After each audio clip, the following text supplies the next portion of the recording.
Part 1. The Wooden Boy Who Wanted to Run.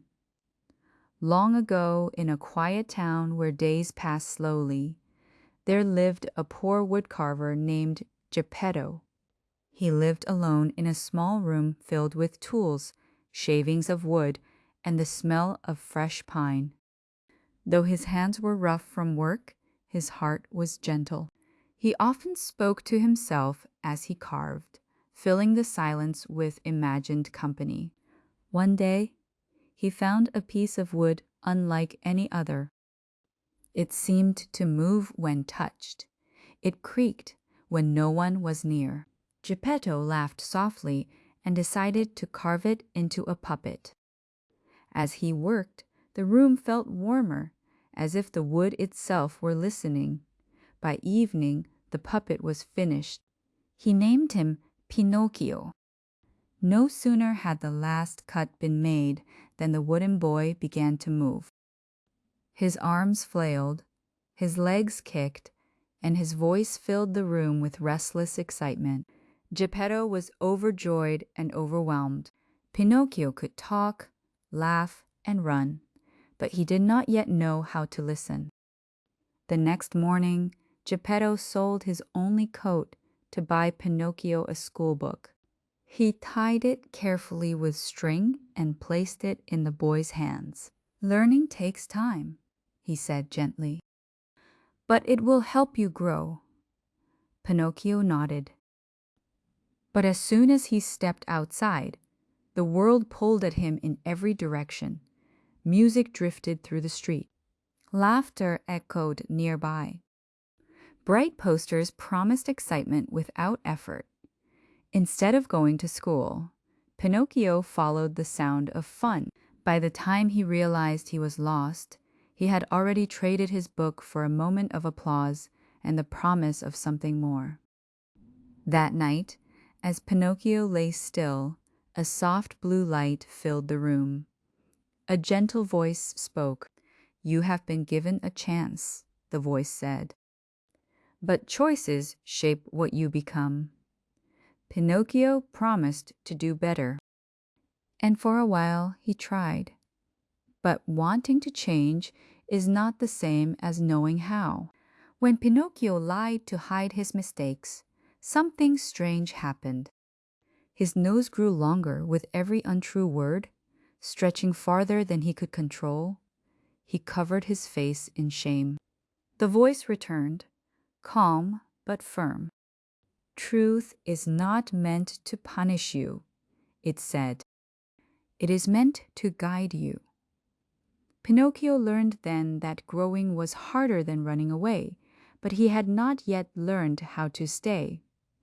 Soon, strangers appeared with easy smiles and clever words. They spoke of a place where there were no rules, no lessons, and no need to grow up. Pinocchio listened, and once again he followed. Part 2. The Land Without Lessons. Pinocchio walked on, unsure of where the road was leading, yet certain that it was easier than turning back. Along the way, he met two travelers who spoke kindly and smiled often. They asked no questions that felt heavy, offered no rules that felt strict. They spoke of shortcuts. "Why struggle?" they said. "Why listen to voices that ask you to wait?"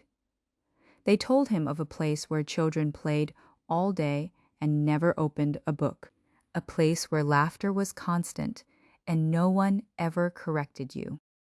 Pinocchio felt his wooden heart lighten at the thought. So he followed them. The place they described was bright and noisy. Games filled the streets. Music drifted through the air. Children ran freely, untouched by responsibility or time. At first, it felt like happiness. Pinocchio laughed more than he ever had. He played until he forgot the passing of days. No one asked where he came from or where he was going. But slowly, something began to change. The laughter grew thinner. The music repeated itself, dull and endless. The children's voices became quieter, more tired.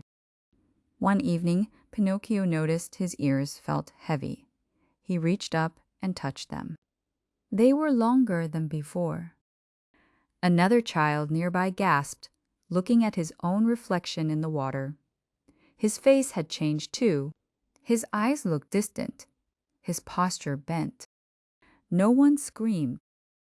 No one ran. It was as if they were all too tired to be afraid. Pinocchio felt a deep heaviness settle into his body. His arms stiffened. His legs weakened. His thoughts slowed, as though wrapped in fog. By morning, the children were gone. In their place stood animals quiet, obedient, and silent. Pinocchio had become a donkey. He did not cry out. He did not struggle. Somewhere inside, he understood a life without effort had taken something from him. Time passed slowly after that. He worked without complaint, moving when told, stopping when ordered. His world shrank to simple tasks and long silences. Yet even then, something inside him remained awake. He remembered Geppetto. Not his words, but his patience. Not his rules, but his care. That memory was small, but steady. One day, the rope that bound him loosened. The path opened. And Pinocchio moved forward once more uncertain, but not empty. Part 3. Becoming real, the road carried Pinocchio toward the sea. The air changed there. It smelled of salt and distance, of places both lost and waiting.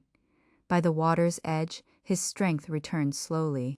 The heaviness that had bound him loosened, and the shape of his body began to shift once more. He was no longer a donkey, but he was not yet whole. One night, while the waves moved gently under a moonlit sky, Pinocchio heard a familiar voice carried by the wind.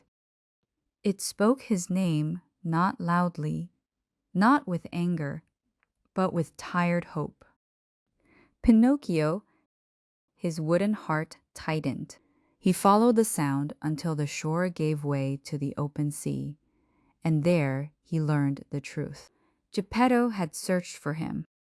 Across towns, across roads, across fear. And now he was gone lost to the vastness of the water. Without hesitation, Pinocchio stepped forward. He did not ask how deep the sea was. He did not wait for reassurance. He entered the water, guided by memory and care rather than impulse. The sea was dark, but not cruel. It carried him farther than he expected, until at last he found himself inside the quiet belly of a great creature, where shadows rested and time seemed to pause. There, in the stillness, he found Geppetto. They did not speak much. Words were no longer needed. Pinocchio worked carefully. He planned. He waited, and when the moment came, he acted not quickly, but wisely. Together, they found their way back to the surface. When dawn arrived, they lay on the shore, breathing in the light.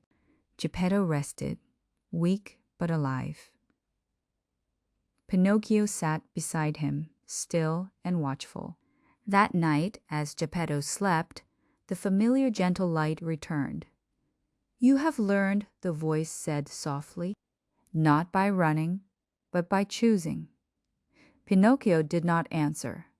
He simply rested. By morning, the wooden boy was gone. In his place lay a child warm, breathing, and real. Geppetto awoke and understood at once. Nothing needed to be explained. They returned home together, not to applause or celebration, but to quiet days filled with work, rest, and shared meals. Pinocchio went to school, not because he was told to, but because he wished to learn. He listened more than he spoke. He waited when waiting was needed, and when he chose with care. His story did not end with magic. It settled into something steadier, a life shaped not by shortcuts, but by patience, honesty, and love. And as night fell gently over the town, Pinocchio slept not as a puppet, but as a child who had finally learned how to stay.